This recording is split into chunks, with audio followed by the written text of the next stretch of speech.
आकाशवाणी संबलपुर जुहार आंचलिक खबर पढ़ुछन तापस रंजन साहू। पुरी श्रीमंदिर रत्नभंडार खोलबार लगी राज्य सरकार निष्पत्ति नेइछन। एथिलागि राज्य सरकार गोटे नुआ कमिटी गठन करिछन। हाइकोर्टर आघर विचारपति जस्टिस विश्वनाथ रथंकु ए कमिटीर अध्यक्ष करा जायछि। तांगर सहित ई कमिटी 16 जन भिन्न भिन्न वर्गर व्यक्ति विशेष को रखा जाइथिबार राज्य आईन विभाग विज्ञप्ति योजना पड़िछि। नुआ कमिटी रत्नभंडार गंती कामर अनुध्यान करबा, आबाकाल कमिटीर बैठक बसबा और रत्नभंडार खुलबार विषय निष्पत्ति नियाजिबा बोलिकरी जना पड़िछि। ए बाबदे आईन मंत्री पृथ्वीराज हरिचंदन कहिछन जे रत्नभंडार बाबदे राज्यवासींकर बहुत आस रहिछि। ए कमिटीर देखरेख थी रत्नभंडार खोला जिबा बोलिकरी से कहिछन। गृह और नगर उन्नयन विभाग तरफु दिया जाउथबार आउ 5टा सेवा के राज्य सरकार ओडिशा लोकसेवा अधिकार अधिनियम 2012 थी सामिल करिछन। इताके कार्यकारी करबार लगी मुख्यमंत्री मोहन चरण माझी विभागीय अधिकारी को निर्देश देइछन। ए नुआ 5टा सेवा भितरे बिल्डिंग प्लान बदलाबार और संजोग संशोधन लगी अनुमति मिलबा। इतार लगी 10 नु 30 दिन समय सीमा धारिज करा जाइछि। हेंता बिल्डिंग प्लान के फेरघाए वैध करबार लगी अनुमति समय 7 दिन रखा जाइछि।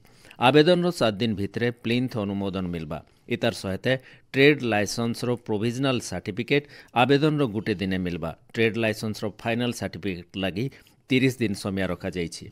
ई सबु सेवा के खूब जल्दी विज्ञापित करा जायकरी लोक को धारित समय भितरे सेवा जुगै दिया जिबा बोलकरी सूचना मिलिछि। राज्यर चाषी माने एतकर 1 टंका प्रीमियम थी प्रधानमंत्री फसल बीमा सुविधा पाइबे। समवाय विभाग तरफु ई बाबदे गलाकाल जिलापाल मानकु चिठी लेखा जाइछि। चिठीती कुहा जाइछि जे ऋण नेइथिबार चाषी मानकु प्रधानमंत्री फसल बीमा योजना अधीन थी पंजीकरण करबार के पड़बा। हेंता 1 लाख टंका तक फसल ऋण उपरे चाषी मानकु सुध देबार के नाय पड़े।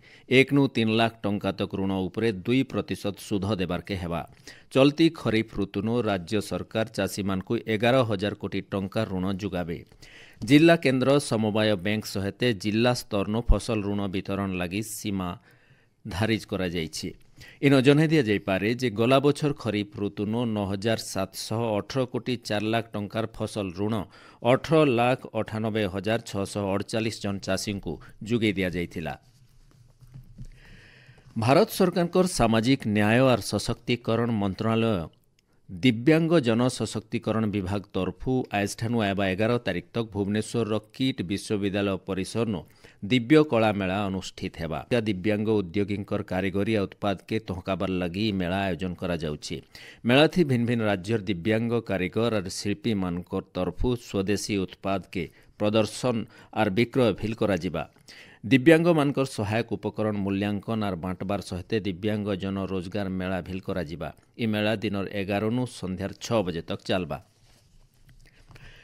पुरी श्रीमंदिर नु आजठानु आयबा काल तक श्रीजीव मानकर सबुठानु बड़ बनक लगी नीति हेबा। इथिर लगी स्वतंत्र नीति चूड़ांत हेइछि। गलाकाल श्रीमुख श्रृंगार सेवक दत्त महापात्रंकर घरु खड़ी अणसर घरे पहुंचीथिला। बड़देउल के खड़ी विजय हेबार उतरु श्रीमुख श्रृंगार परब मूल हेइछि।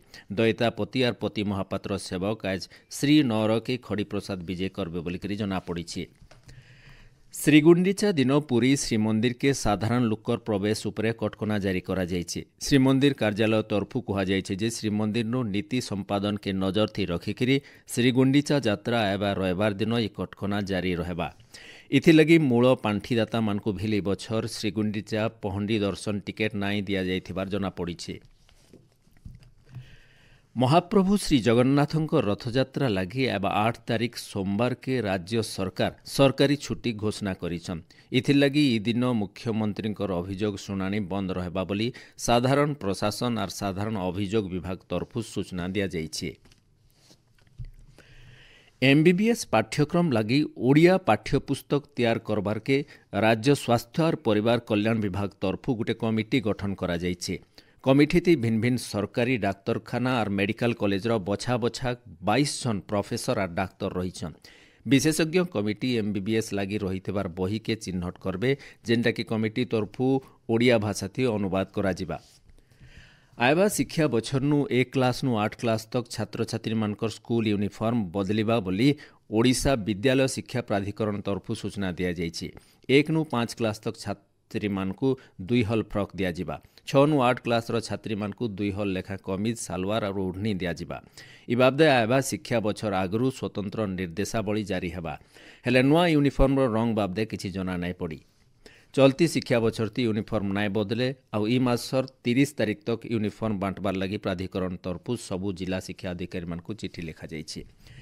एछनी आंचलिक खबर इन शेष है। आर बेलर आंचलिक खबर सुनी पारबे राति 7:02 थी। जुहार।